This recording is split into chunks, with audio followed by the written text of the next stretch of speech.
Hi, my name is Emmett. I'm a final year student of physical therapy who is about to graduate in 4 months, and I have no idea what to do next. I'm sure that's the story of every other student out there. This is your current roadmap. You study, you pass exams, and you get a job, and you win. But the reality is of course something else. With every passing year, it is getting harder to get a job in any field, and the number one reason for that is the massive competition.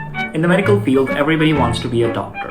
Sure, some excel with skills and hard work, and yes, they do carry a stronger opportunity as compared to the people who don't study as much. But even if you do study, you don't often get much clinical exposure or enough experience to meet the requirements of the job. That is the biggest hurdle a person has to face when they apply for a job, that you don't have enough experience. But the thing is, you do have experience. After all, you are a graduate. It's just that they don't see it. This is where comes in personal branding. And now you will learn why it is so important for you as a student. So what is personal branding? Let's just say for the sake of simplicity that it's about showing yourself and your work out there. Whether you are trying to become a doctor, engineer, lawyer, or a teacher, you need to make a digital presence. I will give you my example. 3 years ago, I learned how to do copywriting. So I created an account on LinkedIn and started posting every day. And I was able to grow almost 800 followers. And guess what? I still didn't land any job. Then I created an account on Upwork, pitching a lot of clients. I still didn't get any response from that either. Then I created my own website portfolio and started blogging on Medium. Wrote different posts on Twitter and Threads, learned how to make Canva designs, and still nothing happened. Finally, I started learning a skill called SEO, which helps you rank in Google.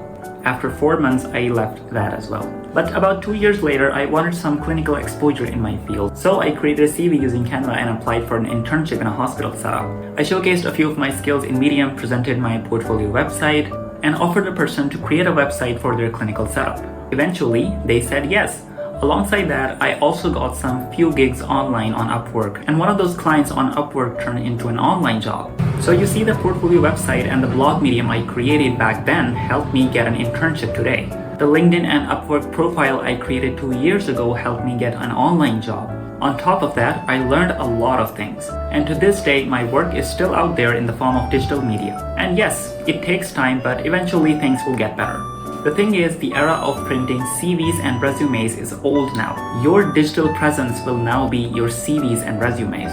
Sure, you won't get much followers or subscribers or whatever the hell Twitter does, but you will be able to build a personal brand that shows how good you are at your work. So instead of posting memes, TikToks, and flowers, show your field of work. That is how you build connections and eventually get better at what you do. If you think you learned something new, you can subscribe as well. Thank you.